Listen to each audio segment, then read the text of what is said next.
I am going to do is कि मुझे ना अच्छा से कंपैरिजन करना है between the states of matter. जैसे सॉलिड, लिक्विड एंड गैसेस में इंटरमॉलिक्यूलर फोर्सेस में क्या होता है, उनके वॉल्यूम क्या, कौन कंप्रेस हो सकता है कौन नहीं हो सकता है। So, ये वाली हेडिंग है ना, ये हम करेंगे जब हमारे तीनों स्टेट्स ऑफ मैटर कवर हो जाएंगे ना, उसको हम आखिर में एक अच्छा से कंपैरिजन करेंगे तीनों स्टेट्स ऑफ मैटर का, और हम उसको तब कवर करेंगे। अपार्ट फ्रॉम दैट हमने बाकी जो लिक्विड जो पढ़ा है ना वो पूरा कंप्लीट हो गया हमारा। ठीक है। अच्छा, so let's just start with solids। Solids पर आने से पहले ना मैं एक बात ये बता दूं कि अच्छा, किसी भी वक्त मेरी आवाज वगैरह नहीं आए ना तो मुझे बता देना, और अगर कोई चैट में टाइप भी करे ना तो प्लीज मुझे कोई माइक खोल के बता देना। ठीक है। सो सॉलिड है जो हम पढ़ेंगे ना, देखो सॉलिड्स में ना इतनी डिटेल नहीं है। ठीक है, इसमें ना कोई इतना समझने का भी कॉन्सेप्ट वगैरह नहीं है। It's more of a kind of letter. ठीक है, there are things that you guys need to remember कि किसका कौन सी ज्योमेट्री होगी, कैसा शेप होगा। हम डिफरेंट डिफरेंट प्रॉपर्टीज पढ़ेंगे, लेकिन इसमें ना ऐसा नहीं है कि इसकी बहुत सारी टॉपिक्स हो या कॉन्सेप्ट हो जो आपको समझने वगैरह हो। इट्स जस्ट दैट मैं समझाती भी जाऊंगी, कुछ कुछ चीजें तो समझ लो और उनको एग्जाम्पल से याद रखना। बाकी जो चीजें है ना उनको तुम लोगों को मेमोराइज करना पड़ेगा। एंड आई सजेस्ट कि आइदर जिस तरीके से तुम लोगों को याद, जैसे भी याद करते हो ना चीजें, आंखी अगर यूज, तुम लोगों को पता है किसी ने बताया है कि आंखी कैसे यूज वगैरह करते हैं? Does anyone of you know this?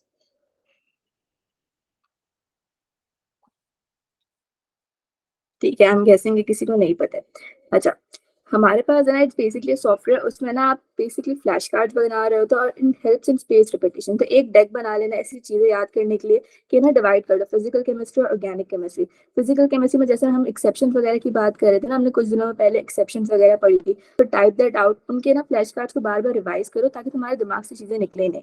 होगा क्या कि once you will read a topic, अभी मैं टास्क दूंगी, यू विल बी लाइक अच्छा हमें समझ में आ गया, लेकिन आफ्टर अ वीक और few days afterwards you guys will forget it. ठीक है, किताब खोल के देखोगे ना, यू बी लाइक हाँ हमने पढ़ा तो था लेकिन समझ में तो नहीं आ रहा, याद नहीं आ रहा।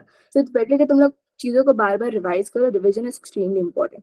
ठीक है, so starting with the topic, हमें पता है कि हमारे पास स्टेट्स ऑफ गैस, उसी में से एक स्टेट ऑफ मैटर हमारे पास होता है सॉलिड्स। सॉलिड्स हमारे पास किस तरीके की सब्सटेंस होते हैं? हमारे पास रिजिड हो, हार्ड हो, और इनके पास हमेशा एक पर्टिकुलर शेप और एक वॉल्यूम होता है।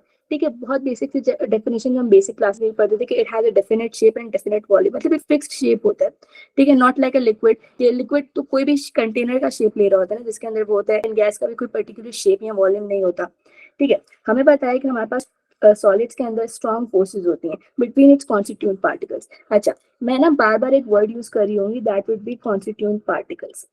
देखो, मैंने एक बात समझाना चाहती हूँ। हमारे पास NaCl है, हमें पता है कि हम टेबल सॉल्ट कहते हैं। ठीक है, सॉल्ट जो हम यूजली यूज कर रहे होते हैं। NaCl हमारे पास सोडियम क्लोराइड होता है। ठीक है, हमें पता है कि ये भी हमारे पास एक सॉलिड स्ट्रक्चर होता है, लेकिन NaCl किससे बना हुआ होता है? हमें पता है Na+ और Cl-, मतलब आयन से बना हुआ होता है। इसका भी एक सॉलिड स्टेट में होता है। अब उसी तरीके से अगर मैं बात कर लूँ डायमंड की, हमें पता है कि डायमंड का भी सॉलिड स्ट्रक्चर होता है, लेकिन डायमंड के कॉन्स्टिट्यूंट पार्टिकल्स क्या होते हैं? किस पार्टिकल से डायमंड बना होता है? हमें पता है कार्बन से बना होता है, कार्बन के एटम से बना होता है। ठीक है, उसी तरीके से आप बताने का मकसद ये कॉन्स्टिट्यूएंट पार्टिकल्स कुछ भी हो सकते हैं। कॉन्स्टिट्यूएंट पार्टिकल्स एटम्स भी हो सकते हैं, आयंस भी हो सकते हैं, मॉलिक्यूल्स भी हो सकते हैं, दे कैन बी एवरीथिंग। ठीक है, तो मैं बार बार है ना एक ही वर्ड यूज करूंगी, rather than writing atoms, molecules and ions. मैं बार बार बताऊंगी कॉन्स्टिट्यूएंट पार्टिकल्स, मतलब सॉलिड जिस भी चीज से बना हो, जिन पार्टिकल से बना हो, those particles can either be atoms, molecules और आयंस, कुछ भी हो सकते हैं हमारे पास। ठीक है, हमारे पास हमें पता है कि बिकॉज सॉलिड्स के अंदर उसके कॉन्स्टिट्यूएंट पार्टिकल्स के बीच में बहुत स्ट्रॉन्ग फोर्सेस होती हैं, तो वो इतनी रैंडमली मूव नहीं कर सकते। जैसे हमने कल ही बताया था कि वो बहुत ही क्लोजली पैक्ड होते हैं क्योंकि इनके अंदर बहुत स्ट्रॉन्ग फोर्सेस होती हैं। ठीक है, तो वो लोग मूव नहीं कर सकते रैंडमली। जैसे गैसेस में एक दूसरे से कोलाइड कर रही थी रैंडमली, अलग अलग डिफरेंट डायरेक्शन में डिस्पर्स कर रही थी, सॉलिड्स के अंदर ऐसा कुछ भी नहीं होता है। ठीक है, और इनकी जो मोशन होती है ना वो लिमिटेड होती है। इसलिए हमें पता है कि सॉलिड के अंदर हमारे पास इंटरमोलिकुलर फोर्सेस बहुत स्ट्रॉन्ग होती है, लेकिन जो काइनेटिक एनर्जी होती है वो बहुत मिनिमम हो गया।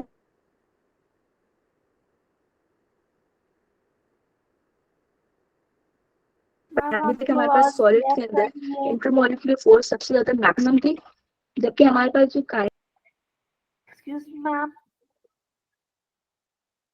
अब आवाज आ रही है मेरी से? यस मैम, अब आ ठीक है, रही है आवाज पीछे सही लैग कर मेरी? गई थी काफी ज्यादा। अब आ रही है।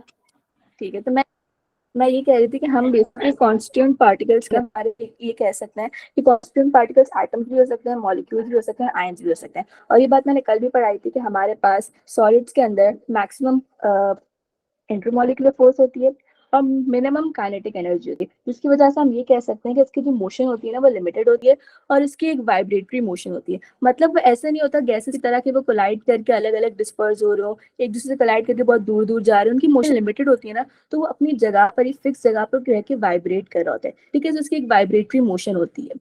अब हमारे पास जरा डिफरेंट टाइप्स ऑफ सॉलिड्स, ठीक है, हमने अभी तक आज तक इससे पहले ना हमने कभी ये बातें पढ़ी भी नहीं होती हैं, लेकिन आज हम क्लासिफाई करेंगे कि अच्छा हमारे पास सॉलिड्स की भी डिफरेंट टाइप्स होते हैं। लेकिन हम किस बात पे क्लासिफाई करते हैं, हम बेसिकली करते हैं अरेंजमेंट ऑफ कॉन्स्टिट्यूएंट पार्टिकल्स, कि कॉन्स्टिट्यूएंट पार्टिकल्स किस तरीके से अरेंज हुए हैं। अगेन कॉन्स्टिट्यूएंट पार्टिकल्स क्या हो सकते हैं, जिससे सॉलिड वो बना हो, they can be either atoms, molecules या आयन।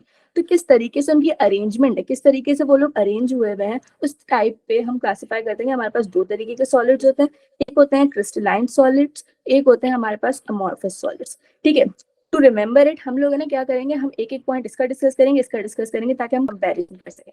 क्रिस्टलाइन सॉलिड्स को याद करने के लिए बस एक ये बात याद कर लो कि इसकी रेगुलर अरेंजमेंट होती है। ठीक है, अब व्हाट डज रेगुलर अरेंजमेंट, देखो, और इसकी है ना बहुत ही इरेगुलर सी अरेंजमेंट होती है। इसकी है ना कोई अमॉर्फस सॉलिड के पास कोई पर्टिकुलर स्ट्रक्चर वगैरह कुछ नहीं होता है। जैसे देखो क्रिस्टलाइन सॉलिड्स है, you guys can see it here कि अच्छा ये इस तरीके से अरेंज हुआ, एक रिपीटिंग पैटर्न भी है, एक फिक्स, हाँ पता है कि एक अरेंजमेंट पार्टिकल्स उसके कैसे तरीके से अरेंज हुआ है। दिख रहा है तुम लोगों को, एक मैं स्ट्रक्चर टाइप बना रही हूँ कि अच्छा ये कोई भी, हमें नहीं फर्क पड़ता, हमें याद वद नहीं करना कि किस तरीके से उनकी अरेंजमेंट हुई, किस तरीके से अरेंजमेंट, बस एक ये बात याद रखनी, एक रेगुलर पैटर्न, एक ऑर्डर है जिसको वो फॉलो करके उनके जो कॉन्स्टिट्यूएंट पार्टिकल्स है ना वो अरेंज हुए। ठीक है, देखो एक सेम शेप है, सेम साइज तरीके से एक पूरे पैटर्न बना हुआ है। ठीक है, हम इस तरीके से अरेंज हुए हैं। जबकि if you look at amorphous solids, तो यहाँ पे देखो इनका साइज अलग अलग आ रहा है, अलग अलग शेप्स में ये लोग अरेंज हुए हुए हैं। ठीक है, कोई रेगुलर पैटर्न वगैरह, कोई रेगुलर ऑर्डर वगैरह अरेंजमेंट नहीं है। जैसे एक अरेंजमेंट तो ये हो सकती है कि अच्छा पहले एटम ए आएगा, फिर एटम बी आएगा, फिर से एटम ए आएगा, फिर से एटम बी आएगा, फिर से एटम ए आएगा।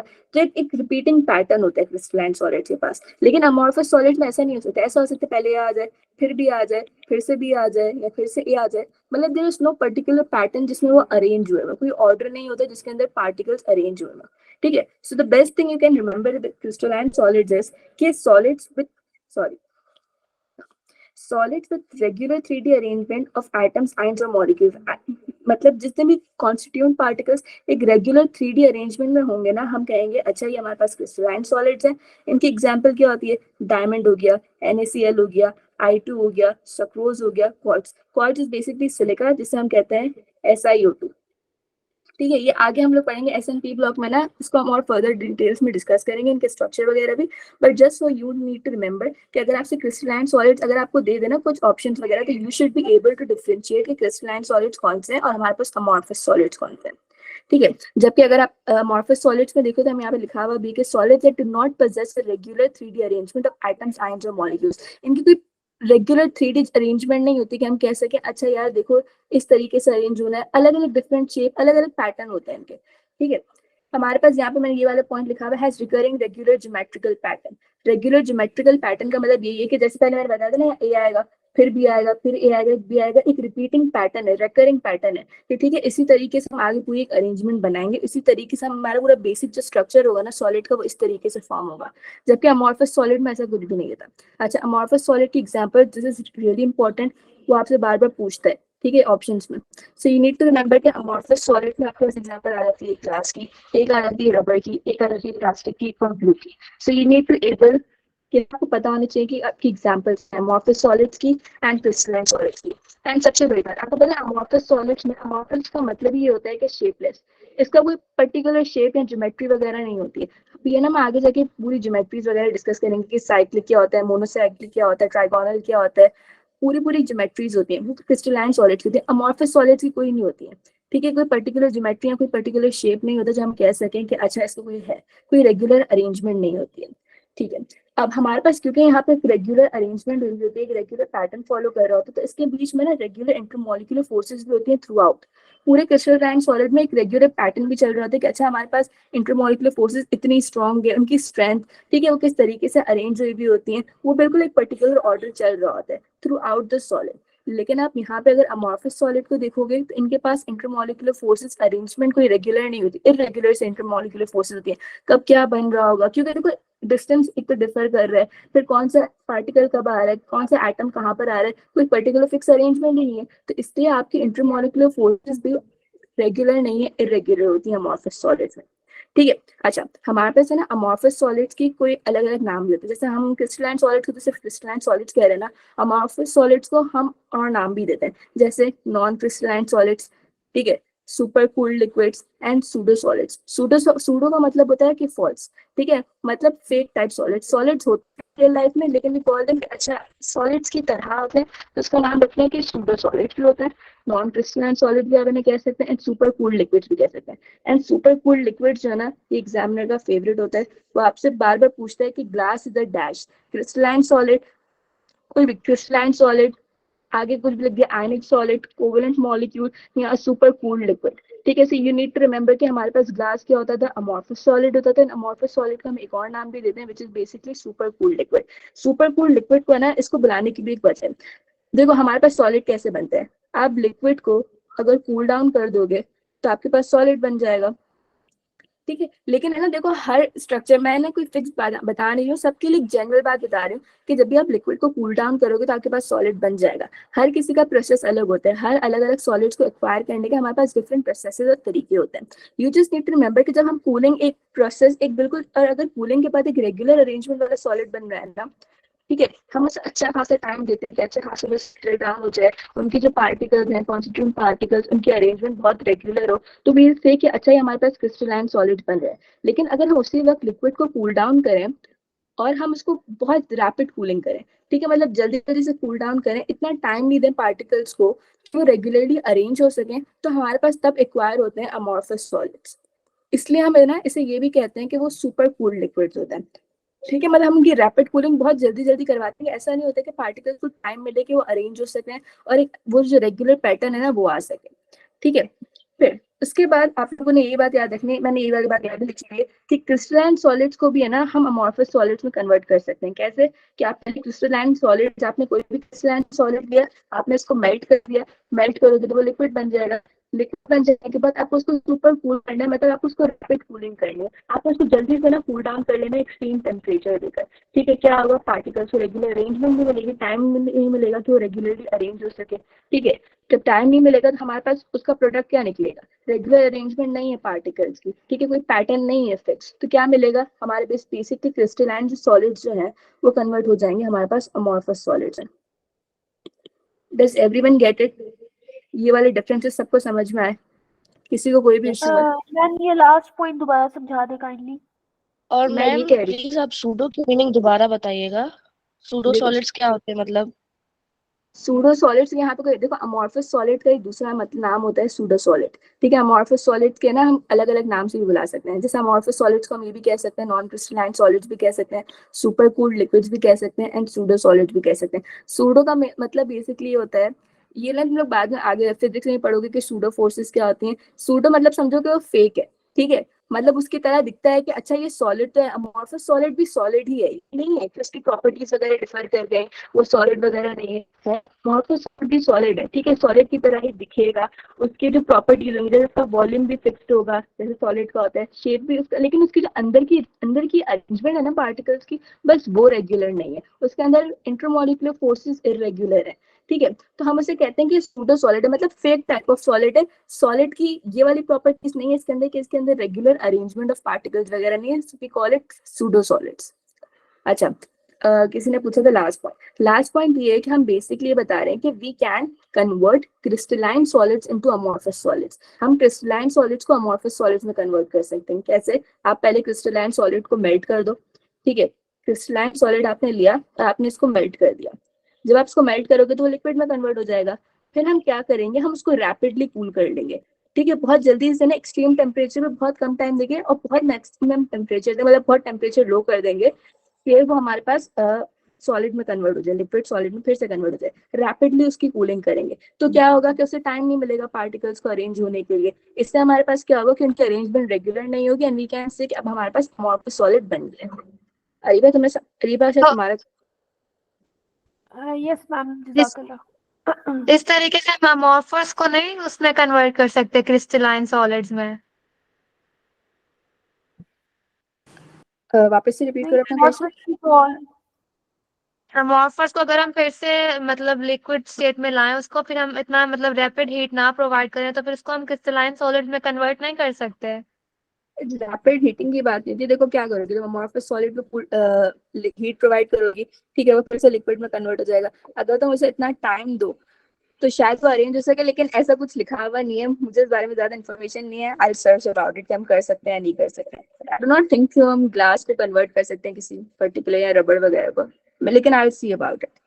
ठीक है, किसी को और कोई क्वेश्चन है इस पेज से? So sorry, so let's just move ahead। हमारे पास जो अमोर्फस सॉलिड,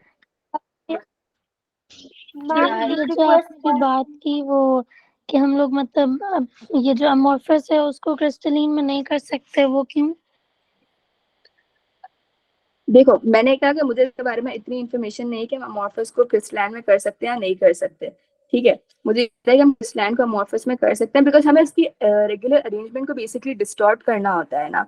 लेकिन I am not sure about amorphous solids to crystalline solids, लेकिन I will do more research ma'am about खुद इट। बता रहे हैं गूगल कि हम कर सकते हैं, अगर लॉन्ग टाइम पीरियड उसको दिया जाए तो वो कन्वर्ट हो सकता है। मैं नशरा पॉसिबिलिटी है। सॉरी नूरश, मैं देखूंगी, शायद होगी, शायद इसकी पॉसिबिलिटी हो, शायद ना हो, लेकिन I search more about it. मैं ऐसे ही नहीं कह सकती रैंडमली कि शायद कर सकते हैं या नहीं कर सकते। मैं इसके बारे में और सर्च करके बताऊंगी तुम लोगों को। ठीक मैम है, एक रिक्वेस्ट है। हाँ बोलो। मैम आप संध्या मैम से रिक्वेस्ट कर सकती हैं कि जो नोट्स आप यानी स्क्रीनशॉट लेके भेजती हैं ग्रुप में, उन्हें आप ड्राइव में अपलोड करवा दें। हाँ मैं कह देती हूँ, मैं फॉरवर्ड कर देती हूँ पीडीएफ और जो वो था ना जज़ाकल्लाह मैम। पिक्चर्स वगैरह। मैम वो ज्यादा इजी हो जाएगा इसलिए कि इसको ढूंढना पड़ता है, ये नोट्स बार बार ढूंढने पड़ते हैं अच्छा मैं कह ग्रुप देती में हूँ, से। मैं बोल देती हूँ, मैं फॉरवर्ड कर देती हूँ, सारे वो कर देगी। अच्छा, हमारे और पास जज़ाकल्लाह। अमोर्फस सॉलिड्स है ना, हमारे पास यहीं पे एंड हो जाता है। मतलब इसकी ना कोई इतनी ज्यादा प्रॉपर्टीज वगैरह है नहीं जो हमारे सिलेबस में और हो। हमें जो मेन पढ़ना है ना, हमारा जो मेन फोकस है वो है हमारे पास क्रिस्टलाइन सॉलिड्स का। अब हम पढ़ेंगे क्रिस्टलाइन सॉलिड्स की प्रॉपर्टीज को। ठीक है, मेरी स्क्रीन पे जो मैं लिख रही हूँ वो तो नजर आ रहा है ना? नजर आ रहा है। ठीक है, अच्छा, यस मैम। हमारे पास है ना प्रॉपर्टीज होती हैं क्रिस्टलाइन सॉलिड्स की, वो हमें ना एक एक करके डिस्कस करेंगे। हमारे पास बेसिकली पूरी टोटल 10 प्रॉपर्टीज, और आज का हमारा काम यही है कि हमें पूरी 10 प्रॉपर्टीज को डिस्कस करना है। ठीक है, अच्छा, वन बाय वन हम सारी बातें करेंगे and you guys would understand this thing कि हमारे पास है ना जो भी क्रिस्टलाइन सॉलिड्स है, ठीक है, हमें पता है क्रिस्टलाइन सॉलिड्स के बारे में अभी तक हमें क्या क्या पता है बातें, कि इसकी ना एक रेगुलर अरेंजमेंट होती है पार्टिकल्स की। ठीक है, हमें पता है कि इसकी रेगुलर अरेंजमेंट होती है पार्टिकल्स की। अब हमें ये पता करना है कि हम इसकी डिफरेंट प्रॉपर्टीज को डिस्कस करते हैं। हमारे पास जितने भी क्रिस्टलाइन सॉलिड्स है ना, they all have a geometrical shape. अभी तक आप लोगों को याद होगा कि हमने वेस्पर वगैरह में सारे ज्योमेट्रिकल शेप पढ़े थे, कैसे टेट्राहेड्रल होता है, ऑक्टाहेड्रल होता है, ट्रायगोनल प्लेनर होता है। मतलब बेसिकली एक स्पेसिफिक सिमेट्री होती थी, एक है ना प्रॉपर शेप होता था। तो हर क्रिस्टलाइन सॉलिड का एक प्रॉपर ज्योमेट्रिकल शेप होता है। हम इन ज्योमेट्रिकल शेप्स को आगे जाके बहुत डिटेल में डिस्कस करेंगे, लेकिन अभी के लिए सिर्फ ये बात याद रखो कि हर क्रिस्टलाइन सॉलिड का एक डिस्टिंक्ट और डेफिनेट शेप पक्का पक्का होगा। ठीक है, उनके ज्योमेट्रिकल शेप होंगे। यहाँ पे आगे चल के ना अमोर्फस सॉलिड से कंपैरिजन मत करना, बस इसकी प्रॉपर्टीज को ध्यान देना। ठीक है, हमारे पास डिफरेंट ज्योमेट्रिकल शेप्स हो सकते हैं, जैसे टेट्रागोनल हो गई, क्यूबिक हो गई, मोनोसाइक्लिक हो गई। These are just names for you right now. हम लोग को समझ में नहीं आएगा क्या होता है क्या नहीं होता है, किस तरीके से हम अरेंज करते हैं, ये दिस इज अ टॉपिक आगे। ठीक है, हम जब सारी प्रॉपर्टीज डिस्कस कर लेंगे ना, उसको हम फिर इन डेप्थ पढ़ेंगे। ठीक है, बट अभी के लिए जस्ट रिमेंबर दिस थिंग कि इनके पास डिस्टिंक्ट शेप होता है और डिस्टिंक्ट एक ज्योमेट्री होती है हर क्रिस्टलाइन सॉलिड के पास। अगर वो क्रिस्टलाइन सॉलिड है तो उसका एक पर्टिकुलर शेप हमारे पास लाजमी होगा। अच्छा, इनकी जो मेल्टिंग पॉइंट होता है ना, हमारे पास शार्प और फिक्स्ड होता है। शार्प और फिक्स्ड का मतलब ये होता है कि हमारे पास एक पर्टिकुलर मेल्टिंग या बॉइलिंग पॉइंट, मेल्टिंग और बॉइलिंग पॉइंट दोनों है यहाँ पे, एक minute, melting point and boiling point both, ठीक है, दोनों फिक्स्ड होते हैं। मतलब जैसे फॉर इंस्टेंस मैंने कह दिया कि हमारे पास है एक क्रिस्टलाइन सॉलिड है, और मैंने कहा कि इसका मेल्टिंग पॉइंट है मेरे पास 97 डिग्री सेल्सियस। ठीक है, अब जब तक आप 97 डिग्री सेल्सियस नहीं लाओगे ना, तब तक वो आपके पास मेल्ट नहीं करेगा, कुछ भी कर लो आप ये नहीं कह सकते कि 95 पे वो मेल्ट करेगा, 98 पे मेल्ट करेगा, 100 पे करेगा तो, लेकिन 97 पे आपको पता है कि सिर्फ फिक्स मेल्टिंग पॉइंट है। और आपको पता है कि हम आइडेंटिफाई करते हैं, जब श्योर नहीं होता है ना कि एक कौन सा सॉलिड है, जैसे हम आइडेंटिफाई करने सॉलिड एक्स है, लेकिन मुझे नहीं पता कि यार इसका नाम क्या है क्या नहीं है, एंड वी हैव बेसिकली पूरा डेटाबेस होता है कि हमारे पास बहुत सारे सॉलिड्स हैं, क्रिस्टलाइन सॉलिड्स, और मेल्टिंग पॉइंट्स लिखे हुए होते हैं।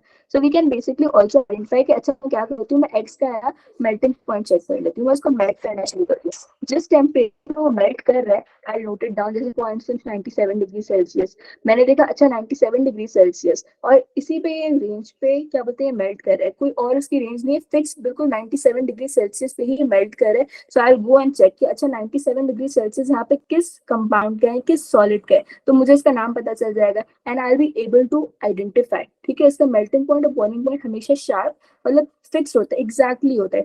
हर अलग अलग क्रिस्टलाइन सॉलिड का अलग अलग मेल्टिंग पॉइंट और बॉइलिंग पॉइंट होता है, एंड इनकी प्रॉपर्टी के शार्प और फिक्स मेल्टिंग पॉइंट्स होंगे।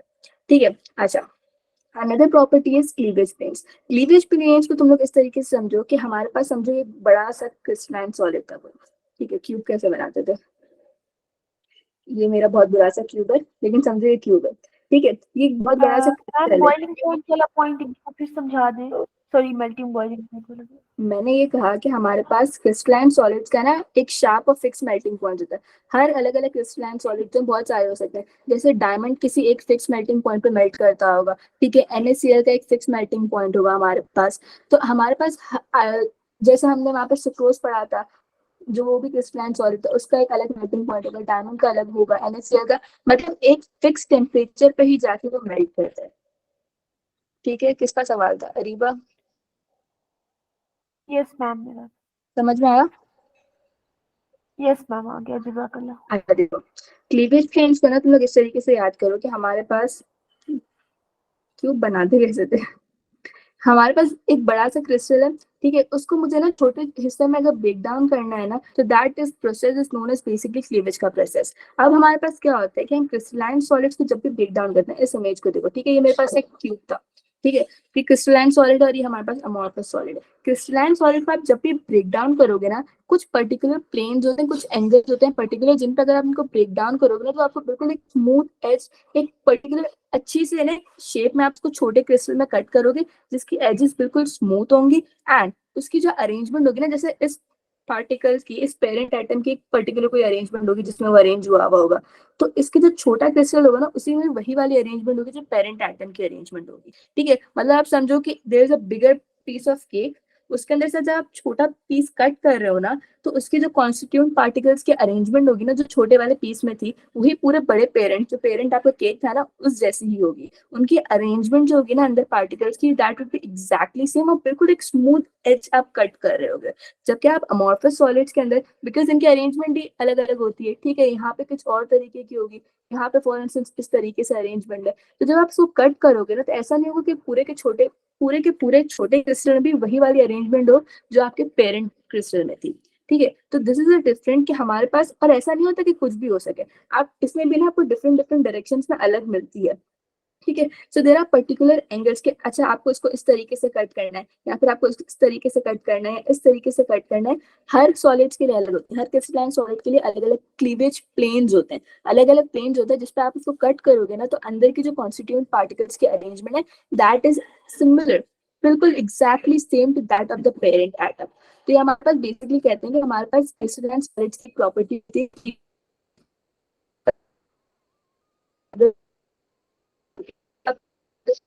मैम आपकी कन्वर्ट आवाज करोगी। बहुत कट आपकी रही आवाज है। लैग कर रही है। Ma'am it's lacking. सबके कर रही है। यस मैम, अब ठीक है। मैम ना कर रही है। क्या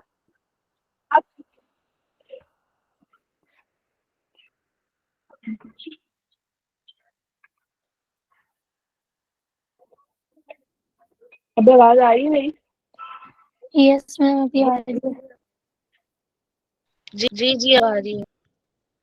मैं ये कह रही हूँ कि हमारे पास बेसिकली क्रिस्टलाइन सॉलिड की प्रॉपर्टी होती है क्लीवेज प्लेन्स, उसमें क्या होता है कि हम बेसिकली बड़े क्रिस्टल को छोटे क्रिस्टल में कन्वर्ट कर रहे होते हैं। हमारे पास डिफरेंट तरीके के क्रिस्टलाइन सॉलिड्स होता है, ठीक है। तो NaCl के क्लीवेज रेंज अलग होंगे।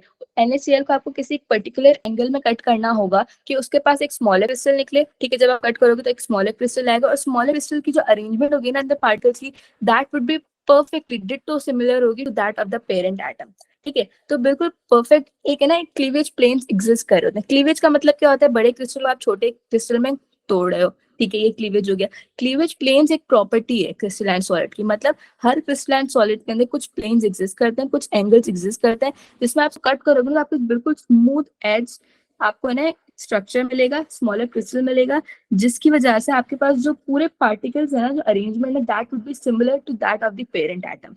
लेकिन अमॉर्फस सॉलिड्स में ऐसा नहीं होता है। यहाँ पे पिक्चर थोड़ी क्लियर नहीं है, लेकिन है ना, यहाँ पे बेसिकली बता रहे हैं कि स्मूथ एज नहीं, ऐसी रिजिड रफ सी एजेस से ना कट हो रहा है। एंड इनकी जो अरेंजमेंट होगी ना पार्टिकल्स की, यहाँ के पार्टिकल्स की अरेंजमेंट कुछ अलग होगी, यहाँ के पार्टिकल्स की अरेंजमेंट कुछ अलग होगी, बिकॉज अगेन ये क्या है, हमारे पास अमॉर्फस सॉलिड है, यहाँ पे रेगुलर अरेंजमेंट हमारे पास होती ही नहीं है, ठीक है। तो अमॉर्फस सॉलिड में हमारे पास क्लीवेज प्लेन्स एग्जिस्ट नहीं करते, लेकिन हमारे पास क्रिस्टलाइन सॉलिड में क्लीवेज प्लेन्स एग्जिस्ट करते हैं। लेकिन मैम हाँ बोलो। मैम जो हमारे पास क्रिस्टलाइन सॉलिड्स हैं, आप कह रही हैं कि लाइक इनकी स्मूथ निकलती हैं, एजेस जो है वो कट होती हैं। तो मैम लेकिन अगर हम फॉर एग्जांपल जैसे अभी यहाँ पे पिक्चर में शो हुआ कि इसकी एज जो है कट हुई हुई है, लेकिन अगर हाँ। हम इसे लाइक अगर फॉर एग्जांपल हम इसे ना दरमियान में से कट कर लेते हैं, तो उसमें तो पार्टिकल्स की अरेंजमेंट थोड़ी सी डिफरेंट नहीं हो जाएगी?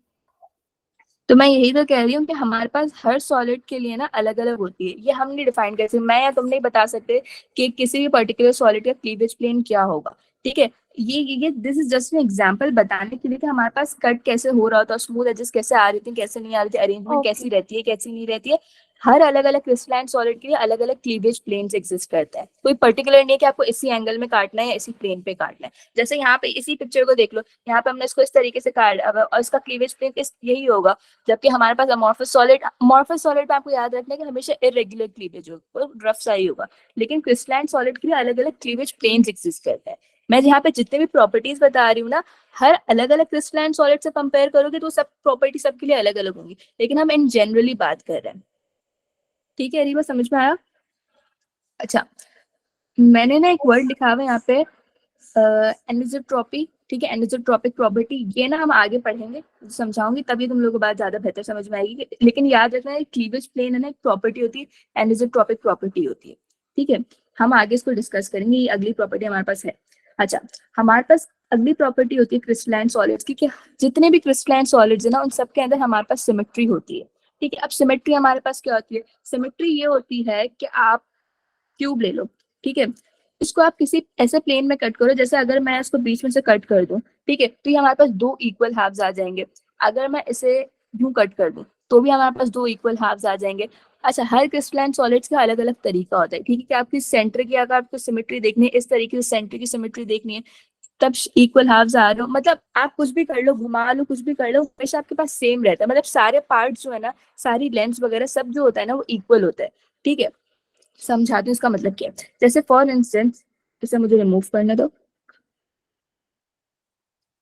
हमारे पास हर क्रिस्टलाइन सॉलिड में ना सिमेट्री एग्जिस्ट करती है, ठीक है। अब ये देखो मैं कहती, जैसे फॉर इंस्टेंस मैंने कह दिया ये मेरे पास लेंथ ए है, ये मेरे पास लेंथ बी है, और मेरे पास ये बची ना, तो ये मेरे पास लेंथ सी है, ठीक है। मैंने कहा कि आप इस क्यूब को रोटेट कर दो बाय 90 डिग्री, और सब है ना इसको थोड़ा विजुलाइज करें। मैंने कहा कि आप इसे रोटेट कर दो बाय 90 डिग्री, तो क्या होगा जब हम इसे रोटेट करेंगे, तो ए मेरे पास यहाँ पर आ जाएगा, जब मैं इसे 90 डिग्री से घुमा दूंगी। Everyone is agreeing to this thing? किसी को मसला इस बात से? मैंने 90 डिग्री से घुमा दिया, ये अपने सामने कुछ ऑब्जेक्ट पड़ा हुआ है ना, तभी करके देखो कि उसको 90 डिग्री से घुमा रहे हो। यहाँ तक किसी को मतलब है कि ए मेरे पास यहाँ पर आ जाएगा, ये बात सबको समझ में आ रही है? जब मैं इसे रोटेट करूंगी, यस मैं समझ आ गया। फिर मैंने क्या किया, फिर मैंने इसको और 90 डिग्री से घुमा दिया, ठीक है, ये मैंने 90 डिग्री लिया, तो अब मेरे पास ए यहाँ पर आ रहा होगा, ठीक है। बी और सी भी शिफ्ट हो रहे होंगे, ऐसा नहीं है बी और सी वहां पे रह रहेंगे, लेकिन हम सिर्फ फोकस ए पे करें, तो हमारे पास ए यहाँ गया। फिर मैंने क्या किया, मैंने इसको और 90 डिग्री से घुमा दिया, रोटेट कर दिया, रोटेट कर दिया, ठीक है, तो मेरे पास ए यहाँ पर आ जाएगा। अब ए मेरे पास यहाँ पर आ गया। फिर मैंने क्या किया, मैंने 90 डिग्री से एक और दफा घुमा दिया, तो जहाँ पे ए शुरू में था ना, अब ए वहीं आ जाएगा। ठीक है, बताने का मकसद ये है कि हमारे पास सिमेट्री, हम यहाँ पे ना सिमेट्री आप लोगों के सिलेबस में इस तरीके से डिफाइन कीजिए कि repetition of faces, edges, angles when a crystal is rotated by 360 degree along this axis is called symmetry. मतलब मैंने कितने एंगल से घुमाया, पहले 90, देखो पहले 90, फिर 90, 180, फिर 90, 270 और फिर 90, 360 डिग्री। मैंने जब 360 डिग्री की रोटेशन की तो मैंने जहां से शुरू किया था मैंने वहीं पे आके एंड किया। रेपिटेशन हो गई फेसेस की। जब मैंने इसको 360 डिग्री अलोंग घुमाया अपने एक्सिस पे, तो हमारे पास जो एजेस थी वो जो पहले शुरू में थी बिल्कुल स्टार्ट में, 360 डिग्री के बाद घुमाने के बाद भी वही वाली एज आ रही है। पहले हमारे पास ए था, फिर मैंने 90 पे घुमाया, फिर ए यहाँ आया, फिर मैंने 90 पे घुमाया तो ए यहाँ आया, फिर 90 पे घुमाया तो ए आया, एंड एट द एंड जब मैंने बिल्कुल लास्ट 90 पे घुमाया, मतलब 360 डिग्री की रोटेशन कंप्लीट कर ली, तब भी मेरे पास ए जहाँ पे शुरू में था वहां पे बाद में आ गया। सो वी से कि हमारे पास जितने भी क्रिस्टलाइन सॉलिड्स ना, उनके अंदर हमेशा हमारे पास सिमेट्री होती है। सबको ये वाली बात समझ में आई? सबको ये वाला पॉइंट समझ में आया? किसी को मसला? यहाँ पे मैं लिखा हुआ भी कि after rotation of 360 degree faces edges repeat, मतलब जो फेसेस थे जो एजेस थी सारी की सारी रिपीट करी। और अगर किसी को मसला हो ना तो हाँ बोलो। क्रिस्टलाइन सॉलिड सिर्फ क्यूब की फॉर्म में हो सकते हैं क्या? क्यूब की शेप में ही हो नहीं सकते हैं क्या? नहीं नहीं नहीं नहीं, ये एक क्रिस्टलाइन सॉलिड की बात बता रही हूँ। हम आगे ना ज्योमेट्रिकल शेप्स पढ़ेंगे, क्यूब की फॉर्म में नहीं होता है। बहुत सारी फॉर्म्स होती है, क्यूबिक भी एक फॉर्म होती है, क्यूब भी एक फॉर्म होती है, टेट्रागोनल होती है, हेक्सागोनल होती है, ऑर्थोथॉर्म्बिक होती है, रोम्बोहेड्रल होती है, साइक्लिक होती है, मोनोसाइक्लिक होती है। ये हम सब आगे डिस्कस करेंगे, लेकिन सबके अंदर ये वाली प्रॉपर्टी एग्जिस्ट करेगी, सब सिमेट्रिकल होंगे, किसी ना किसी तरीके से उनकी सिमेट्री होगी हमारे पास। ठीक है, अच्छा moving on to another fifth property, वो होती है हमारे पास हैबिट ऑफ क्रिस्टल। ठीक है, इस प्रॉपर्टी का नाम ही यही है कि हमारे पास हर क्रिस्टलाइन सॉलिड की एक प्रॉपर्टी है जिसे हम कहते हैं हैबिट ऑफ क्रिस्टल। अब हैबिट ऑफ क्रिस्टल हमारे पास क्या होता है, बेसिकली क्रिस्टलाइन सॉलिड्स जिस शेप में ग्रो करते हैं ना, जो शेप वो एक्वायर करते हैं, हम कहते हैं कि वो हैबिट ऑफ क्रिस्टल है। मतलब वो उसकी आदत है कि NaCl को, NaCl हमारे पास क्यूबिक फॉर्म में होता है, ठीक है, क्यूबिकल होता है, तो हम कहेंगे कि NaCl हमारे पास जब भी होगा ना, वो हमेशा हमारे पास क्यूबिकल फॉर्म में अरेंज होगा, हमेशा क्यूबिकल फॉर्म में ही वो ग्रो करेगा। इसकी अरेंजमेंट ऐसी होगी कि जैसे उसके कॉन्स्टिट्यूएंट पार्टिकल जैसे हैं, सबके सब ऐसे अरेंज करेंगे, अरेंज करेंगे, अरेंज करेंगे। ठीक है, इनकी हैबिट है कि वो उसी तरीके से किसी भी मैनर में अरेंज हो, ऑर्डर हो, उससे हमें कोई फर्क नहीं पड़ता। लेकिन बेसिकली हमारे पास आएगा जो आखिर में एक्वायर करेंगे ना, वो हमेशा हमारे पास एक क्यूबिकल स्ट्रक्चर ही होगा जो NaCl का आएगा। ठीक है, देखो पढ़ के बता दूं, इससे ज्यादा समझ में आएगा। The shape of a crystal in which it usually grows is called the habit of crystal. मतलब उसकी आदत है कि वो इस तरीके से ही ग्रो करेगा, उसी तरीके से वो शेप एक्वायर करेगा। ठीक है, क्रिस्टलाइन सॉलिड्स हमारे पास कैसे बनते हैं, बाय कूलिंग सैचुरेटेड सॉल्यूशंस को या slow cooling of liquid substance. समझो, मैंने अगेन ये बात पीछे भी समझाई थी कि जब हम लिक्विड को कूल डाउन करते हैं तो हमारे पास सॉलिड बन जाते हैं। ठीक है, हमें क्रिस्टलाइन सॉलिड को, अच्छा जो नूरश कह रही थी, शायद नूरश या नशरा, जो भी पूछ रहा था ना कि हम अमॉर्फस सॉलिड्स को क्रिस्टलाइन सॉलिड में कन्वर्ट कर सकते हैं, नहीं कर सकते, ये वाली बात मुझे कंफर्म नहीं है। लेकिन अगेन हम क्रिस्टलाइन सॉलिड्स को बनाने का एक तरीका ये होता है कि हम उनकी स्लो कूलिंग करते हैं, तो शायद बन भी सकते हो कि अमॉर्फस सॉलिड्स हम कन्वर्ट कर सकते हो कि अगर आप लिक्विड को स्लोली कूल डाउन करोगे ना, तो आपके पास हमेशा क्रिस्टलाइन सॉलिड्स मिलेंगे। क्यों? क्योंकि आपने लिक्विड को जब टाइम दिया, स्लो स्लो कूलिंग दी, तो क्या होगा कि पार्टिकल्स को एक टाइम मिला कि वो अपने आप को रेगुलरली एक रेगुलर पैटर्न में अरेंज कर लें। ठीक है, सो वी से कि हमारे पास क्रिस्टलाइन सॉलिड फॉर्म हो गया। अच्छा, लेकिन एक शर्त है, आपको हर दफा पार्टिकल्स को ग्रो करने के लिए, पार्टिकल्स को कूल डाउन करने के लिए, जब आप प्रोसेस हो किसी भी प्रोसेस से, जिस तरीके से भी आप क्रिस्टलाइन सॉलिड एक्वायर कर रहे हो, आपको बनाने के लिए हमेशा उसको सेम कंडीशंस देनी पड़ती हैं। उसके पार्टिकल्स सेम होने चाहिए। आप जिस तरीके से, जिस भी प्रोसेस से ग्रो, मतलब जिस भी प्रोसेस आप क्रिस्टलाइन सॉलिड में कन्वर्ट कर रहे हो, वो कंडीशंस, जो भी कंडीशंस आपको हमेशा सेम रखनी है। समझाते हैं, जैसे हमारे पास NaCl है ना, NaCl यूजुअली हमारे पास क्यूबिकल होता है। ठीक है, NaCl हमेशा उसकी हैबिट, क्रिस्टल NaCl की हैबिट ऑफ क्रिस्टल क्या है कि वो हमेशा क्यूबिकल फॉर्म में ग्रो करेगा, क्यूबिकल फॉर्म का शेप एक्वायर करेगा। बट इफ फॉर इंस्टेंस आप NaCl के अंदर 10% यूरिया का सोल्यूशन डाल दो ना, NaCl क्या होता है, क्यूबिकल होता है यूजुअली, लेकिन उसके अंदर आप 10% यूरिया का सोल्यूशन डाल दो, तो आपके पास उसका स्ट्रक्चर है ना, नीडल लाइक हो जाता है। Now this is one type of shape, उन लोगों को पता नहीं क्या, लेकिन जस्ट रिमेंबर दिस थिंग कि बेसिकली इसका पहली हैबिट क्या थी, क्यूबिकल, अब इसकी हैबिट क्या हो जाएगी, नीडल लाइक। क्यों? क्योंकि हमने इसकी कंडीशंस को चेंज कर दिया, अब वो उस तरीके से ग्रो नहीं कर रहा, उस तरीके से हम क्रिस्टलाइन सॉलिड को फॉर्म नहीं कर रहे। आपने कंडीशंस चेंज की, आपका शेप चेंज हो गया। आपने कोई इम्प्योरिटी डाल दी, कोई इम्प्योरिटी डाल दी, कोई और सब्सटेंस डाल दिया, तो क्या होगा, बेसिकली यहाँ पे जो 10% यूरिया सोल्यूशन है हम कहेंगे कि ये इम्प्योरिटी है, ठीक है, NaCl के अंदर। इसी वजह से इसका क्या होगा, इसका जो पूरा शेप था ना वो क्यूबिकल से कन्वर्ट हो गया नीडल लाइक में, ठीक है। और हमारे पास जो बहुत सारी होती है, हमारे पास जैसे ग्रे टिन होता है ना, उसकी हैबिट क्या होती है, वो भी क्यूबिकल फॉर्म अरेंजमेंट लेता है। लेकिन हमारे पास white tin, SN basically tin होता है, ठीक है। टिन के एलिमेंट को हम SN से रिप्रेजेंट करते हैं, जैसे ऑक्सीजन को O से करते हैं तो हम टिन को SN से करते हैं, ठीक है। ग्रे टिन हमारे पास क्यूबिक होता है और व्हाइट टिन हमारे पास टेट्रागोनल शेप होता है, उसकी हैबिट क्या होती है, टेट्रागोनल। ग्रे टिन की क्या होती है, क्यूबिक, ठीक है। ग्रेफाइट की हैबिट ऑफ क्रिस्टल क्या होती है, किस शेप में वो ग्रो करता है, hexagonal. So you need to remember these things. जब मैं कह रही थी ना कि इसमें इस चैप्टर में कुछ समझने वाला नहीं, याद करने वाला, तो आई मेंट दिस, ठीक है। थिंक लाइक दिस कि ग्रेफाइट की हैबिट ऑफ क्रिस्टल क्या है, हेक्सागोनल। ग्रे टिन की क्या है, क्यूबिकल। व्हाइट टिन की क्या है, टेट्रागोनल। NaCl की क्या है, क्यूबिकल।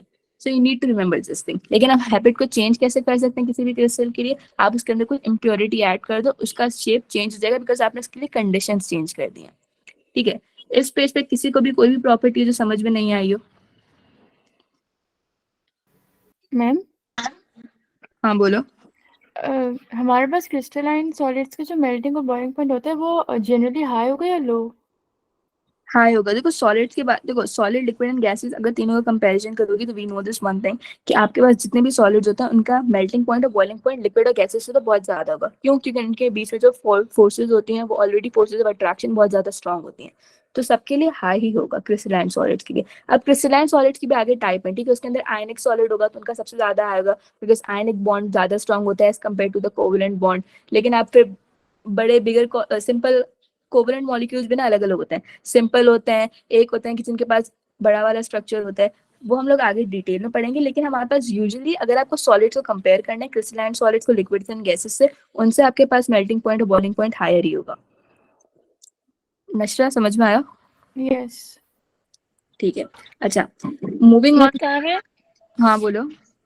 वो जो टिन है उसमें ग्रे का शेप अलग है और जो व्हाइट है उसका शेप अलग है, तो उसका शेप अलग क्यों है? मतलब कॉन्स्टिट्यूएंट तो एक ही है ना, नहीं, टिन ये से ही देखो, बन रहा है। हाँ ये टिन से ही बन रहा है, लेकिन तुम्हें ना आगे पढ़ोगी, इट्स बेसिकली अलग अलग एलोट्रोप्स भी कह सकते हो होते हैं, लेकिन ये इनकी कॉन्स्टिट्यूएंट पार्टिकल्स डिफरेंट होते हैं। यार देखो, इनके बनाने का भी है ना, मैंने अगेन वही बात की, इनको बनाने की भी ना अलग अलग कंडीशंस होती हैं। यहाँ तो कोई शायद फिक्स टेम्परेचर होगा जिसमें हम ग्रे टिन एक्वायर कर सकते हो, आप शायद टेम्परेचर को इंक्रीज कर दो या कम कर दो तो शायद आप उसमें व्हाइट टिन बना सकते हो। लेकिन बताने का मकसद ये कि एक कंडीशन अगर आप सेम रखोगे ना तो आपकी हैबिट ऑफ क्रिस्टल एक ही आएगी। ग्रे टिन की आपको पता होनी चाहिए जो शेप एक्वायर करेगा वो क्यूबिक होगी और व्हाइट की टेट्रागोनल होगी, ठीक है। इनको बनाने के अलग अलग तरीके। आगे तुम अगर सल्फर को देखोगे ना, तो मैंने यहाँ लिखा हुआ है शायद, हाँ सल्फर तुम्हारे पास उसके अलग अलग शेप्स होते हैं। रोम्बिक सल्फर भी होता है, मोनोक्लिनिक सल्फर भी होता है, प्लास्टिक सल्फर भी होता है, अमोर्फस सल्फर भी होता है, ठीक है। अगर आप 96 डिग्री से कम रखोगे तो आपके पास रोम्बिक सल्फर आएगा।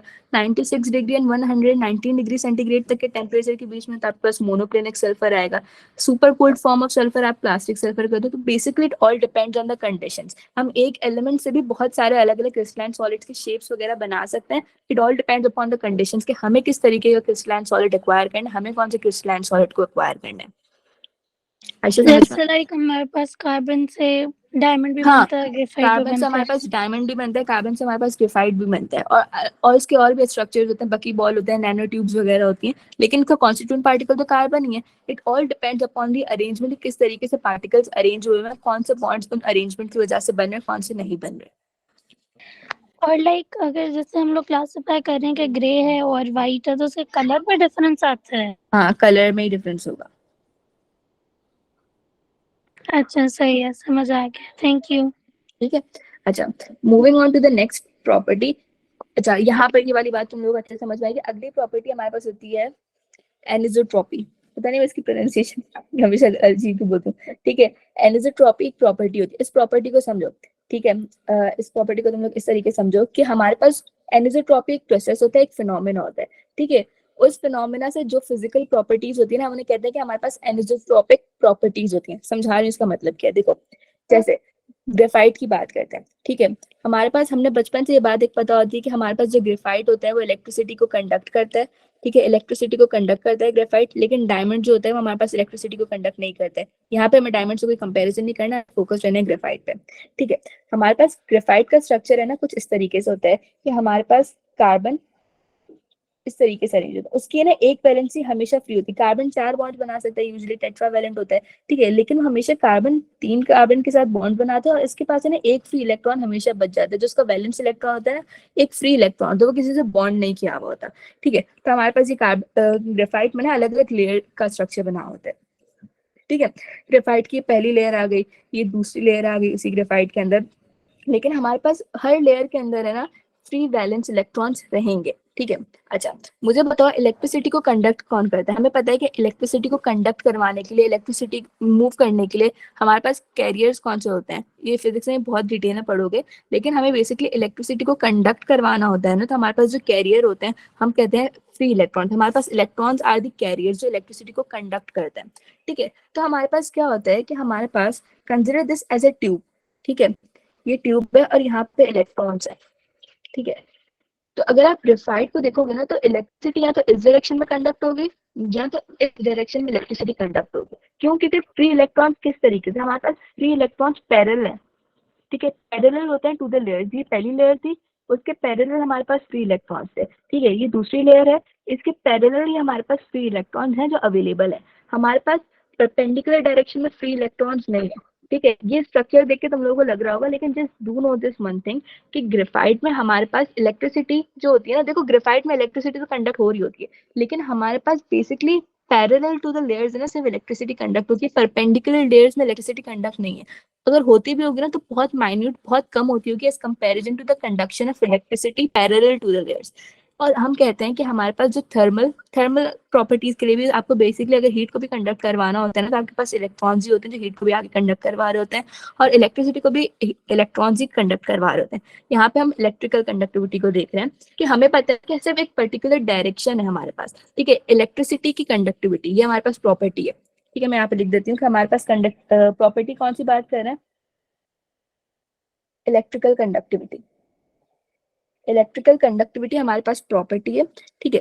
क्या है वो? सिर्फ पर्टिकुलर डायरेक्शन में, एक पर्टिकुलर डायरेक्शन है जिसमें कंडक्टिविटी होगी, ठीक है। इस डायरेक्शन में नहीं होगी, इस डायरेक्शन में नहीं होगी, इस डायरेक्शन में इलेक्ट्रिसिटी कंडक्ट नहीं हो रही थी, सिर्फ पैरेलल टू द लेयर्स ही हमारे पास इलेक्ट्रिसिटी कंडक्ट हो रही होगी। क्यों? क्योंकि हमारे पास जो फ्री इलेक्ट्रॉन्स अवेलेबल है वो पैरेलल है टू द लेयर्स, ठीक है। इसके अगर गूगल पे जाके सर्च वगैरह भी करोगे ना, इस पे वीडियो वगैरह भी देखोगे, इसके स्ट्रक्चर को वहां की अच्छी से इमेज देखोगे, तो you guys will get to know कि हमारे पास क्योंकि इलेक्ट्रॉन्स की मौजूदगी, जो फ्री इलेक्ट्रॉन, जो मोबाइल इलेक्ट्रॉन्स है, वो हमारे पास प्रेजेंट ही कहाँ होते हैं, पैरेलल टू द लेयर्स होते हैं। इसलिए ग्रेफाइट इलेक्ट्रिसिटी पैरेलल डायरेक्शन में तो कंडक्ट कर सकते हैं, लेकिन परपेंडिकुलर डायरेक्शन में कंडक्ट नहीं कर सकता। तो वो प्रॉपर्टीज था। हाँ बोलो। कंफ्यूजन हो रही है, समझ नहीं आ रहा। मुझे करने तो दो, पूरे कंप्लीट तो करने दे, फिर पूछना जब समझ में नहीं है। मैं ये कह रही हूँ कि हमारे पास जो इलेक्ट्रिकल कंडक्टिविटी है ना क्रिस्टलाइन सॉलिड्स में, हम कहते हैं कि वो एक एनिसोट्रॉपिक प्रॉपर्टी है। एनिसोट्रॉपिक प्रॉपर्टी क्यों है? क्योंकि हमारे पास एनिसोट्रॉपिक प्रॉपर्टीज होती क्या है, ये बात समझो। Some crystals show variation in physical properties depending upon the direction, such properties are called anisotropic properties. कुछ क्रिस्टल्स के अंदर कुछ फिजिकल प्रॉपर्टीज होती हैं, अलग अलग फिजिकल प्रॉपर्टीज हो सकती है हमारे पास, ठीक है। लेकिन वो क्या होता है कि those physical properties depend upon the direction. जैसे अगर आप पैरेलल बात करोगे तो इलेक्ट्रिसिटी कंडक्ट करेगा ग्रेफाइट, लेकिन परपेंडिकुलरली या किसी और डायरेक्शन में इलेक्ट्रिसिटी कंडक्ट नहीं करता ग्रेफाइट। तो हम कहेंगे कि हमारे पास electrical conductivity of graphite is an anisotropic property. क्यों एनिसोट्रॉपिक प्रॉपर्टी है? बिकॉज वो सिर्फ एक पर्टिकुलर डायरेक्शन पे डिपेंड करती है। अगर आप इसकी डायरेक्शन चेंज कर दोगे तो फिर वो हमारे पास इलेक्ट्रिसिटी कंडक्ट नहीं करेगा ग्रेफाइट। तो हम कहते हैं ये इसका मतलब अगर हम इसको सिंपल वर्ड्स में करें तो ऐसे कर सकते हैं कि वो प्रॉपर्टीज जो किसी पर्टिकुलर डायरेक्शन पे डिपेंड करती हो, जो सिर्फ किसी डायरेक्शन में होंगी, दूसरे डायरेक्शन में एग्जिस्ट नहीं करती होंगी। हमारे पास ग्रेफाइट पैरेलल गुड कंडक्टर है ऑफ इलेक्ट्रिसिटी, लेकिन अगर हम बोले ना ग्रेफाइट ही पैरेलल गुड कंडक्टर है। वापस बोलो। मतलब सिर्फ ग्रेफाइट जो है अगर उसको पैरेलल हम करें तो वो गुड कंडक्टर है। हाँ, और अगर किसी और दूसरे डायरेक्शन में देखोगे तो वो पुअर कंडक्टर है। तो हम कहेंगे कि हमारे पास electrical conductivity in graphite is an anisotropic property. मतलब वो डायरेक्शन पे डिपेंड करती है कि आप किस डायरेक्शन के हिसाब से बात कर रहे हो। आप पैरेलली बात कर रहे हो तो हाँ इलेक्ट्रिसिटी कंडक्ट करता है। आप परपेंडिकुलरली या किसी और एंगल या किसी और डायरेक्शन में बात करो तो वो इलेक्ट्रिसिटी को कंडक्ट नहीं करता हमारे पास। तो हम कहते हैं कि हमारे पास जो इलेक्ट्रिकल कंडक्टिविटी है वो एक एनिसोट्रॉपिक प्रॉपर्टी है। बिकॉज एनिसोट्रॉपिक प्रॉपर्टी की डेफिनेशन क्या है, वो प्रॉपर्टीज, वो सारी प्रॉपर्टीज जो डायरेक्शन पे डिपेंड करती हैं हम कहते हैं anisotropic property. And this is just one example. हमारे पास इलेक्ट्रिसिटी कंडक्ट हो रही है पैरेलल लेकिन किसी और डायरेक्शन में नहीं हो रही, तो हम कहते हैं कि electrical conductivity in graphite is an anisotropic property. सबको ये बात समझ में आई? जैसे अगर इस बात कैसे समझो, जैसे मैं क्लीवेज की बात कर रही थी ना, मैंने कहा था कि क्लीवेज, हमारे पास क्लीवेज के प्लेन्स एग्जिस्ट कर रहे होते हैं। किसी भी एंगल में हम ब्रेक डाउन नहीं कर सकते, किसी भी एंगल में हम बड़े क्रिस्टल को छोटे क्रिस्टल में कन्वर्ट नहीं कर सकते। कोई हर अलग अलग क्या बोलते हैं सॉलिड्स के लिए अलग अलग क्लीवेज प्लेन्स होते हैं, तो वो भी एक डायरेक्शन पे डिपेंड कर रही है। ठीक है कि आपका हर सॉलिड के लिए NaCl का क्लीवेज प्लेन अलग होगा, डायमंड का क्लीवेज प्लेन अलग होगा। तो ये प्रॉपर्टी किस पे डिपेंड कर रही है? डायरेक्शन पे डिपेंड कर रही है कि आपको किस तरीके से उसको तोड़ना है। तो हम कह सकते हैं कि क्लीवेज भी हमारे पास क्या होगा, एक एनिसोट्रॉपिक प्रॉपर्टी है। ठीक है। थर्मल और इलेक्ट्रिकल कंडक्टिविटी, कुछ डायरेक्शंस में कंडक्टिविटी थर्मल की अच्छी होगी, ठीक है, हीट अच्छे तरीके से ट्रांसफर होगी, कुछ डायरेक्शन में नहीं होगी। अलग अलग प्रॉपर्टीज हैं, इसकी एग्जांपल भी दी हुई है कि हमारे पास डिफरेंट एनिसोट्रॉपिक प्रॉपर्टीज होती हैं। रिफ्रैक्टिव इंडेक्स ये फिजिक्स में पढ़ोगे, ठीक है, इसमें केमिस्ट्री में भी काम नहीं है, लेकिन सॉलिड का जो रिफ्रैक्टिव इंडेक्स होता है वो भी अलग अलग डायरेक्शंस में अलग होता है। ठीक है। थर्मल और इलेक्ट्रिकल कंडक्टिविटीज, मतलब अलग अलग डायरेक्शन में थर्मल और इलेक्ट्रिकल कंडक्टिविटीज अलग अलग होती हैं। क्यों? Because these are anisotropic properties. Coefficient of thermal expansion, ये फिजिक्स में पढ़ोगे हीट वाले चैप्टर में, थर्मोडायनेमिक्स में।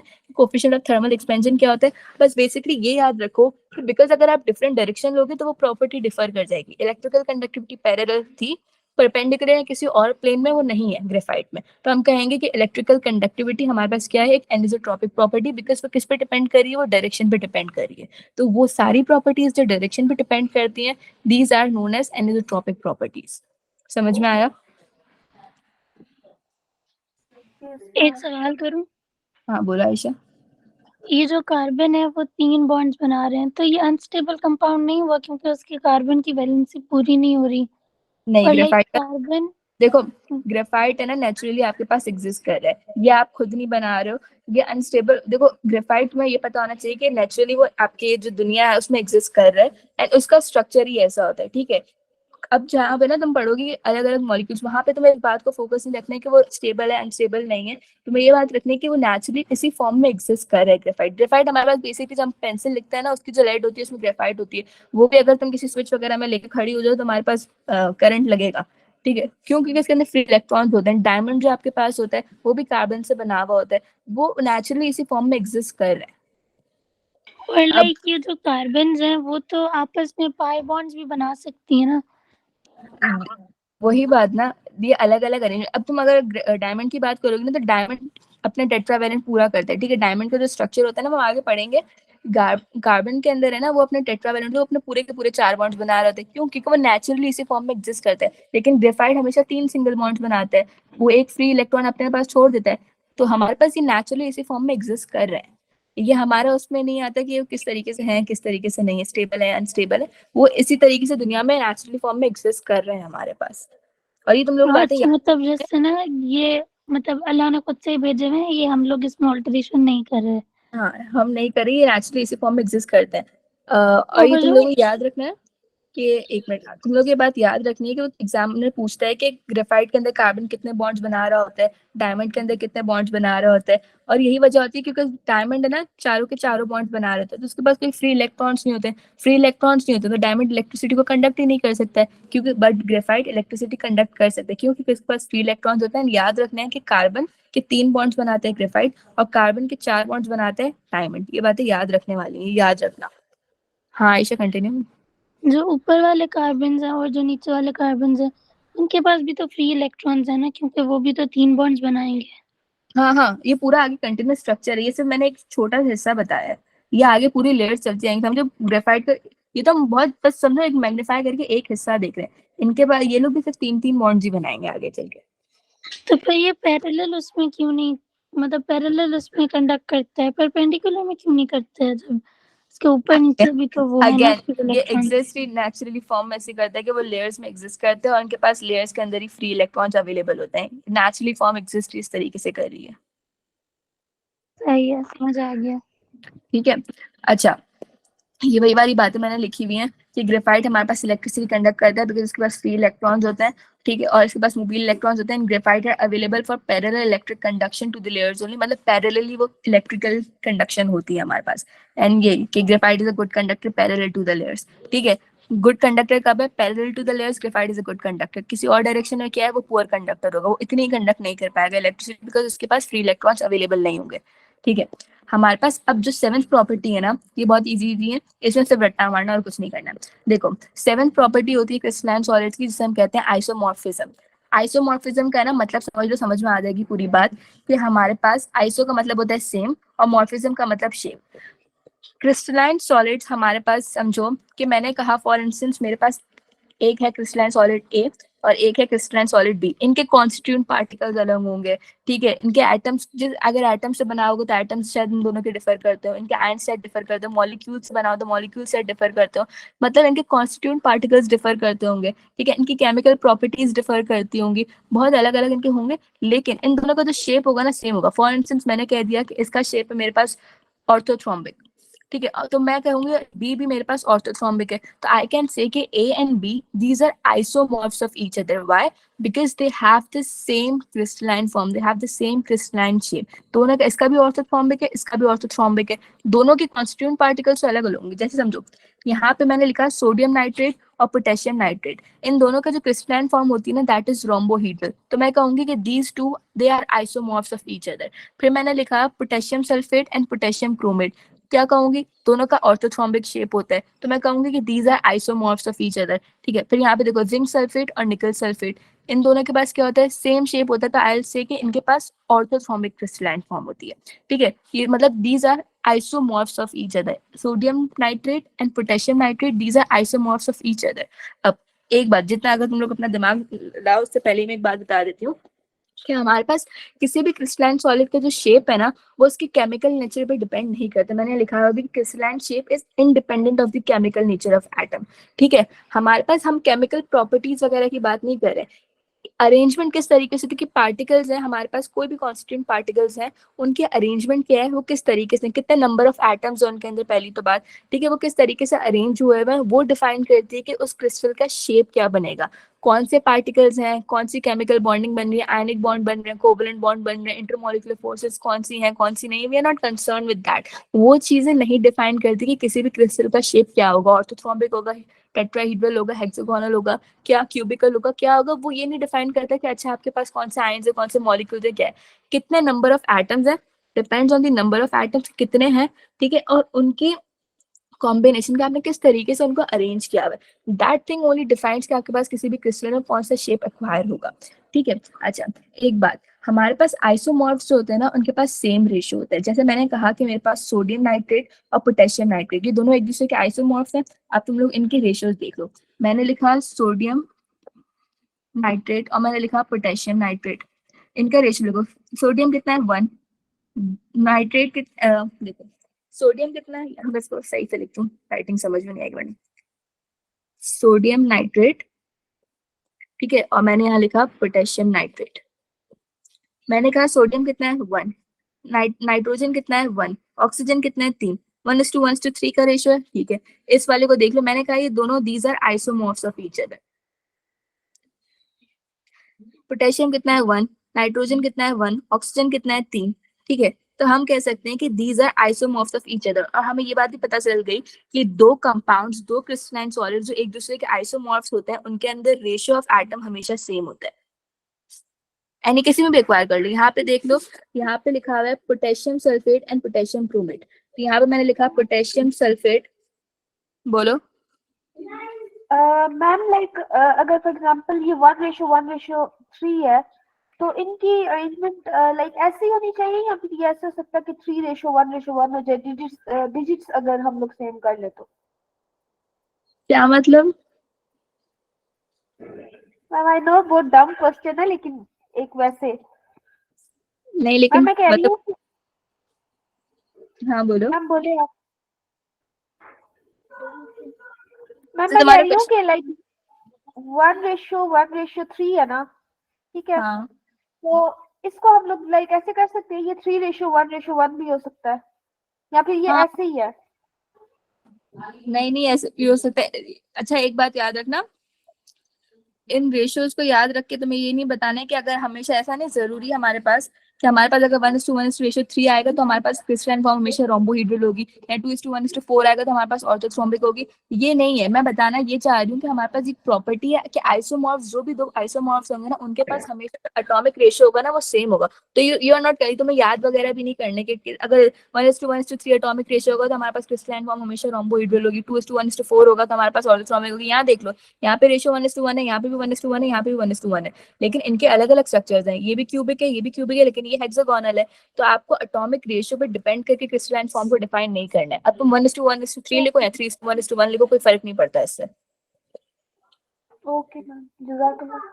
ठीक है। अच्छा, मैं बस ये समझाना चाह रही थी कि isomorphs will always have the same ratio of atoms. अगर मैंने कह दिया ना, यहाँ पे इस टेबल को देखोगे ना समझ में आ जाएगा कि अगर दो कंपाउंड्स, दो क्रिस्टलाइन सॉलिड्स एक दूसरे के आइसोमॉर्फ्स है तो इनका एटॉमिक रेशियो हमेशा सेम आएगा। ठीक है, जैसे यहाँ पे मैं लिख रही थी, यही समझा रही थी कि K2SO4 और यहाँ लिख देती हूँ K2SO4 और मेरे पास K2CrO4, इनका रेशियो देख लेते हैं। पोटेशियम कितना है? 2 पोटेशियम है। सल्फर कितना है? 1। ऑक्सीजन कितना है? 4। ठीक है, इसका एटॉमिक रेशियो लिख दिया।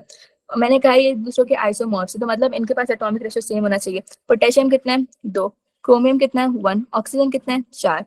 डिफरेंट एटम्स है, कॉन्स्टिट्यूएंट पार्टिकल्स अलग अलग हैं। वहाँ पे K2SO4 है, वहाँ पे K2CrO4 है, वो पोटेशियम सल्फेट है, वहाँ पे पोटेशियम क्रोमेट है। अलग अलग एटम्स से बना हुए कॉन्स्टिट्यूएंट पार्टिकल्स अलग अलग है, लेकिन आइसोमॉर्फ्स हैं एक दूसरे के। क्या मतलब है आइसोमॉर्फ्स एक दूसरे के? इन दोनों का जो क्रिस्टलाइन फॉर्म है ना, जो क्रिस्टलाइन शेप वो लोग लेते हैं वो सेम है। क्या है वो? ऑर्थोथ्रोम्बिक है। और because they are isomorphs of each other, तो इनके जो हमारे पास एटॉमिक रेशियो होगा that should be the same. देख लो सेम है, तो वी कैन से कि अच्छा these are isomorphs of each other and क्या क्रिस्टलाइन फॉर्म अक्वायर कर रहे हैं? ऑर्थोथ्रोम्बिक।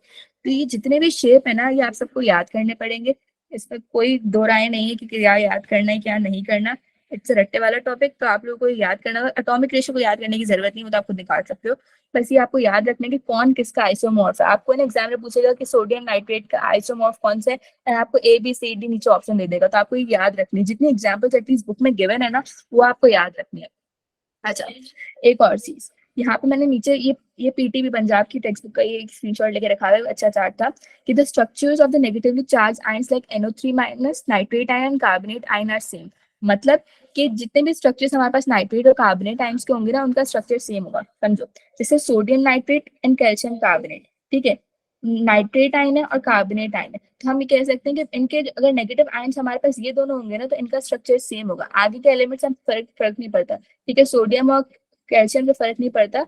लेकिन आपको ये याद रखना, और इससे पूछेंगे नहीं लेकिन जस्ट फॉर द MCQ तो याद रखने for the sake of it के कौन से आयन जो एक दूसरे के साथ अगर होंगे, अगर उनका कंपैरिजन करोगे तो आपके पास जो क्रिस्टलाइन फॉर्म होगा या फिर वो हमारे पास आइसोमॉर्फ्स होंगे। जैसे sodium nitrate and calcium carbonate, these are rhombohedral. ठीक है, अभी तक तो हम सिर्फ सेम आयन को कंपेयर करते हैं ना, नाइट्रेट एंड नाइट्रेट। यहाँ पे देखो नाइट्रेट एंड कार्बोनेट क्या होंगी? रोम्बोहेड्रल। ठीक है, फिर ये नीचे अलग एग्जांपल्स हैं, कुछ अलग अलग बुक्स की हैं। तो जैसे डायमंड और आयरन हमारे पास दोनों एक दूसरे के आइसोमॉर्फ्स होते हैं, और इनका स्ट्रक्चर हमारे पास क्या होता है? क्यूबिकल होता है। ग्रेफाइट और जिंक ये भी एक दूसरे के आइसोमॉर्फ्स होते हैं, इनका स्ट्रक्चर क्या होता है? Hexagonal. Silver sulphate and sodium sulphate, इनका स्ट्रक्चर हमारे पास क्या होता है? हेक्सागोनल होता है। तो at the end of the day हमारे पास आइसोमॉर्फ्स क्या होते हैं? वो क्रिस्टलाइन सॉलिड्स जिनके पास वो क्रिस्टलाइन सॉलिड्स जिनके शेप सेम है। ठीक है, तो हम उनको क्या कहेंगे? तो हमारे पास आइसोमॉर्फ्स होते हैं एक दूसरे के। अच्छा, हमारे पास जितने भी आइसोमॉर्फ्स होते हैं ना डिफरेंट सब्सटेंस, इनके फिजिकल प्रॉपर्टीज और केमिकल प्रॉपर्टीज अलग अलग ही होंगे। Physical properties like refractive index, और कितना वो लोग इलेक्ट्रिकल कंडक्टिविटी कितनी करते हैं, ठीक है, हीट कंडक्टिविटी उनकी क्या है, या उनके मेल्टिंग पॉइंट और बॉइलिंग पॉइंट है, वो अलग अलग है। ऐसा नहीं कह सकते कि आप K2S, जैसे फॉर इंस्टेंस मैंने कहा है सोडियम नाइट्रेट और पोटेशियम नाइट्रेट ना, तो मैं ये नहीं कह सकती कि सोडियम नाइट्रेट और पोटेशियम नाइट्रेट का रिफ्रैक्टिव इंडेक्स सेम होगा, या फिर मैं ये नहीं कह सकती कि उनका मेल्टिंग पॉइंट और बॉइलिंग पॉइंट सेम होगा। नहीं, बिकॉज वो सारी चीजें किस पे डिपेंड करती है? उनकी केमिकल नेचर पे डिपेंड करती हैं। तो हमारे पास जितनी भी प्रॉपर्टीज केमिकल और फिजिकल प्रॉपर्टीज है ना वो आइसोमॉर्फ्स के अलग अलग ही रहेंगी, लेकिन किसी भी आइसोमॉर्फ्स की क्या चीजें सेम रहेंगी? उनका एटॉमिक रेशियो हमेशा सेम आएगा। ठीक है, और उनके पास सेम शेप होगी, और सेम शेप किस पे डिपेंड करती है? अरेंजमेंट ऑफ द एटम्स और उनके कॉम्बिनेशन पे। तो this was the topic of isomorphism. किसी को ये बात समझ में नहीं है?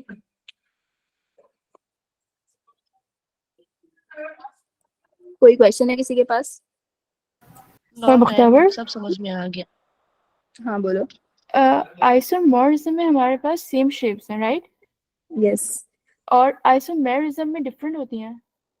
Isomerism is another whole topic in organic chemistry. उसमें हमारे पास बेसिकली होता है कि आपके पास सेम फॉर्मूला होना चाहिए लेकिन उसके स्ट्रक्चर डिफरेंट वगैरह बनते हैं। Isomerism is a complete different topic, लेकिन they like to confuse you with this thing कि आइसोमेरिज्म और आइसोमॉर्फिज्म का ना वो आपको ऑप्शन दे देते हैं ताकि बच्चे कंफ्यूज हो जाए। लेकिन सब ये बात याद रखनी कि आइसोमॉर्फिज्म किसकी प्रॉपर्टी है? क्रिस्टलाइन सॉलिड्स की प्रॉपर्टी है। वो तो isomerism is a whole another topic in organic chemistry जो हम आगे बहुत डिटेल में पढ़ेंगे। लेकिन आइसोमॉर्फिज्म सिर्फ क्रिस्टलाइन सॉलिड्स की प्रॉपर्टी है और किसी चीज की नहीं है। ठीक ओके, है। Thank you. अच्छा, अब हमारे पास आगे चलते हैं। अभी हमने क्या कहा, मुझे ये बताओ। मैंने कहा कि अगर हमारे पास दो क्रिस्टलाइन फॉर्म्स की सेम शेप होगी, ठीक है, तो हम क्या कहते हैं उन्हें? अगर दो क्रिस्टलाइन सॉलिड्स की हमारे पास सेम शेप होगी तो हम उस फिनोमेना को क्या कहते हैं? आइसोमॉर्फिज्म। ठीक है, आइसोमॉर्फिज्म। अभी ना बहुत सारे मॉर्फिज्म आएंगे इसलिए समझा रही हूँ, कंफ्यूजन ना हो।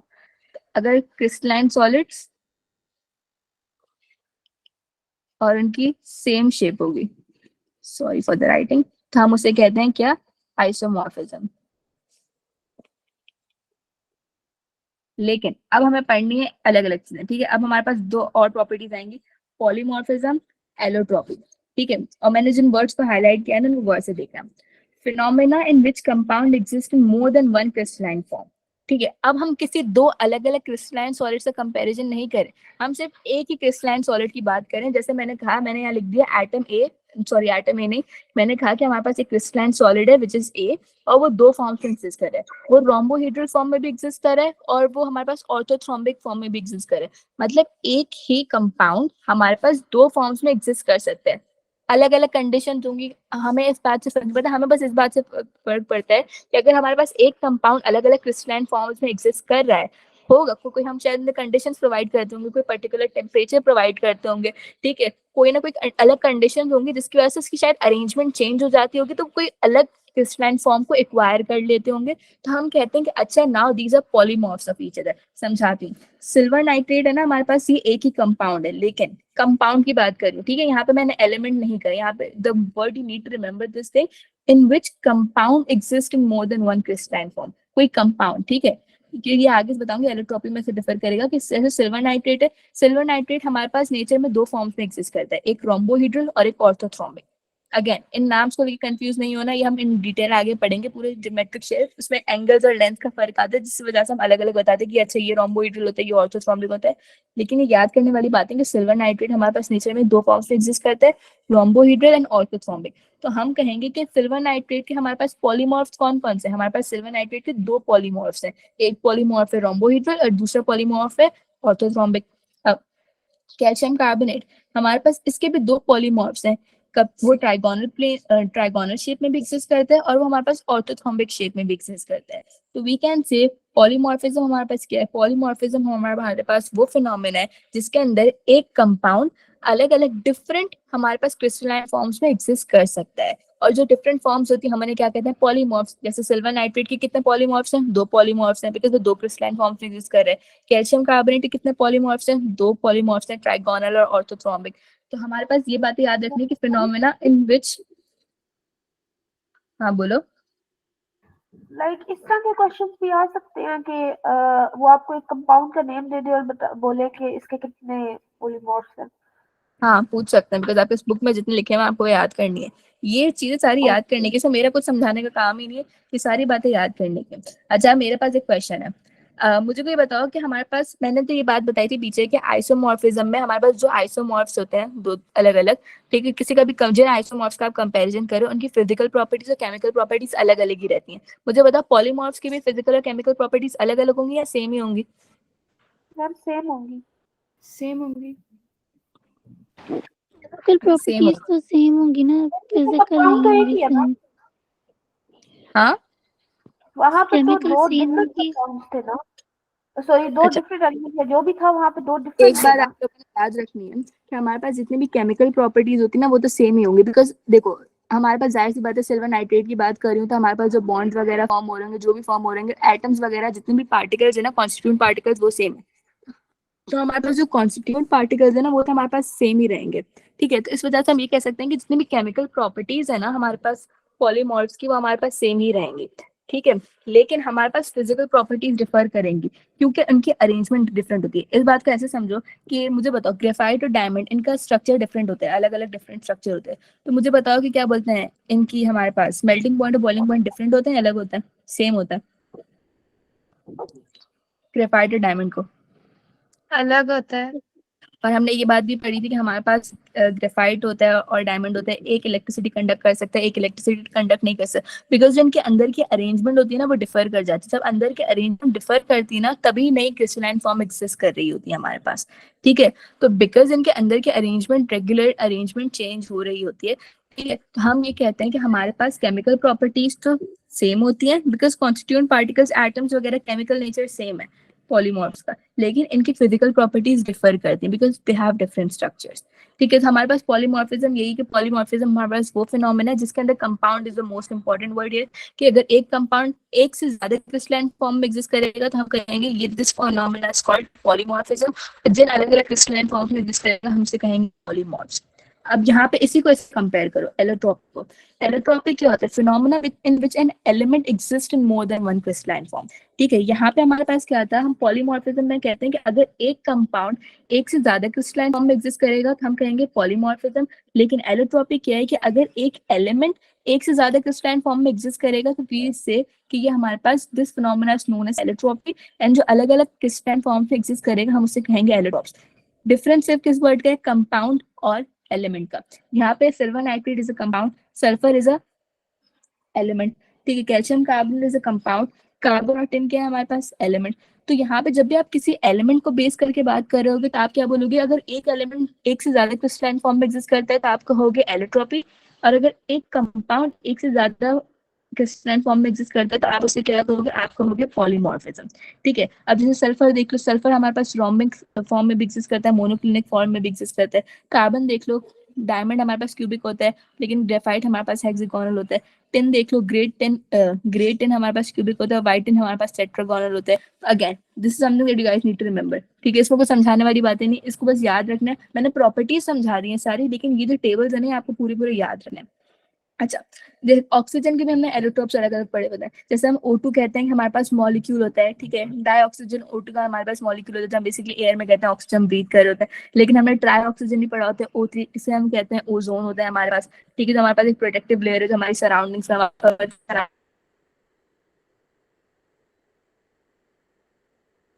प्रोटेक्ट करे अगेंस्ट हार्मफुल यूवी लाइट्स। ये हमारे पास ड्राई ऑक्सीजन हमारे पास O3 होता है। एलिमेंट्स हमारे पास क्या है? डायमंड और ग्रेफाइट हो गए। टिन के एलोट्रोप्स हमारे पास क्या है? ग्रे टिन और व्हाइट टिन, और उनके पास क्रिस्टलाइन फॉर्म्स अलग अलग है।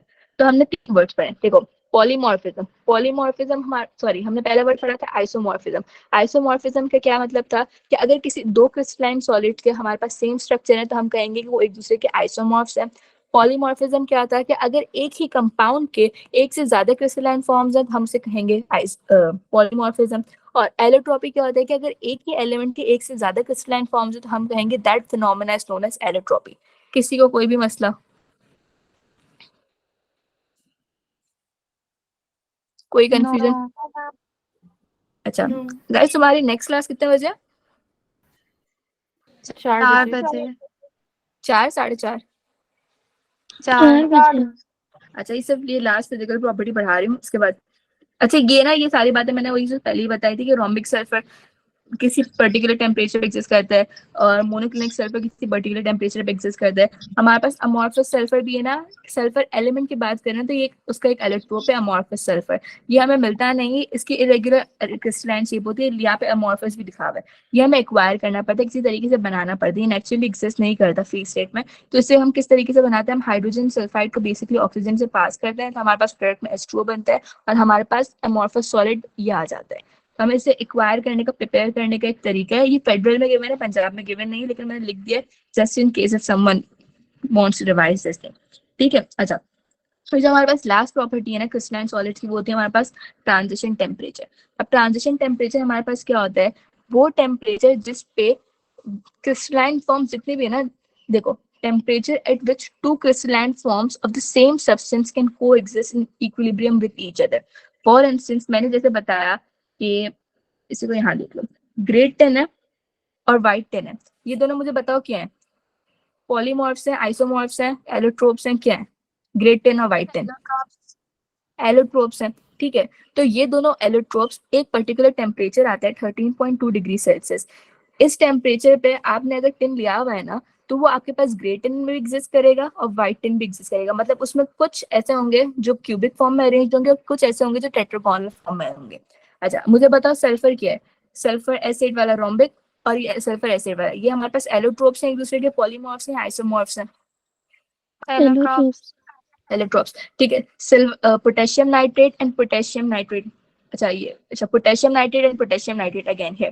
मुझे बताओ ये एक दूसरे के क्या है, पॉलीमॉर्फ्स है, आइसोमॉर्फ्स है, पॉलीमॉर्फ्स है क्योंकि हम कंपाउंड्स की बात कर रहे हैं। मुझे बताओ यहाँ पे हमारे पास हाइड्रेटेड फॉर्म है सल्फर, नहीं हाइड्रेटेड फॉर्म है हमारे पास सोडियम सल्फेट की, और ये हमारे पास एनहाइड्रस फॉर्म, मतलब इसके अंदर हाइड्रेटेड फॉर्म होती है। जब आपको वाटर दिख जाए ना आगे देखो Na2SO4 तो सेम है, Na2SO4 सेम है, लेकिन हाइड्रेटेड फॉर्म क्या है कि इसके अंदर हमारे पास बेसिकली 10 मॉलिक्यूल्स ऑफ वाटर भी है। ठीक है, तो मुझे बताओ ये एक दूसरे के क्या होंगे हमारे पास,